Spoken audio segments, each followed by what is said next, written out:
Today I want to honor all the people who worked on this wonderful chicken house. Now, about 40 years ago, my dad, D.W. Ross and Jack built a nice chicken house here, right on this exact same spot. And it really served us for many years, but it didn't ever have a cement base, and it was an issue with rats coming in and hard to clean it out, and it was starting to show a little bit of wear. So we decided this year to take it down and put up a new one in the same place, and indeed that's what we have done. And here you have this nice, this is Sadie, by the way. We have this nice stone wall that Jack put up at some point during the last 40 years to keep the hill from eroding into the chicken house. It was another entrance way for rats when the dirt came down against the wall here, and then the rats would burrow under and come into the house. We have these nice hoses hanging on the back here that Matt put up yesterday. It's really nice for us to have them available whenever we need them on the farm. We use a lot of hoses around.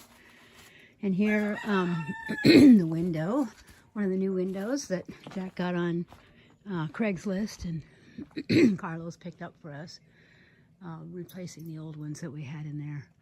So this is a nice lumber from Robinson Lumber in Wheelwright. Really good local source of lumber.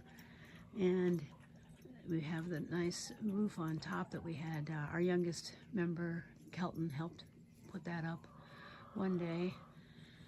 And this door you'll see is pretty much in the old shape of the door that was in the past. So it's really nice, but it's all very well soffitted and thoughtful arrangement of the roof over the vestibule here, the door frame.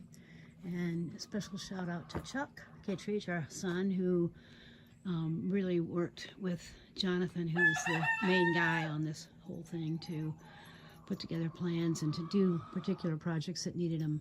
And another shout out to Jack, again, who was the guy behind the scenes forever, coming up with designs for how to get the old beams in and reuse them, and while we bought new lumber to build the interior itself. Here are the old beams, you can see them. Just took them down and reused them again. So here are our chickens. They're waiting to go out, but they have a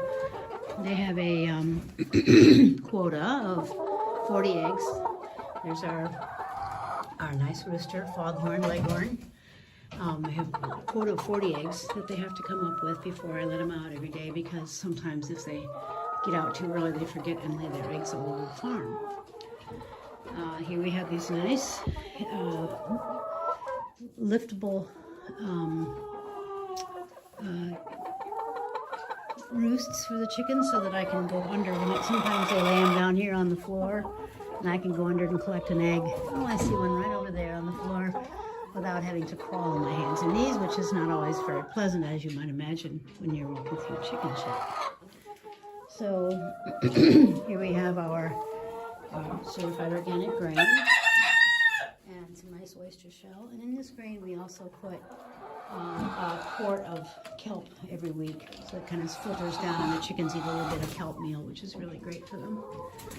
And here we see in construction a second set of egg boxes, and they're nice on split levels, very, very attractive. Here, didn't quite have time to finish these on Friday. And here we have all the girls, some laying eggs in here, and some of them waiting in line. We do have a few that are still laying on the floor, but we're hoping that as we build yet one more set of egg boxes that are available, filled accommodations are perfect. So, nice project for this year. Here's the light that Scott put in. Scott's been in charge of all the electricity on the place. Matt and Danny and Stu and all worked with Jonathan. John was a real collaborator with Jonathan to figure out how to build this, and used a lot of John's tools on making this happen. So we're very proud of our new chicken house, as our chickens are, and we're hoping that the egg numbers will rise as some of our young brown girls who are just still coming into production get ready to produce.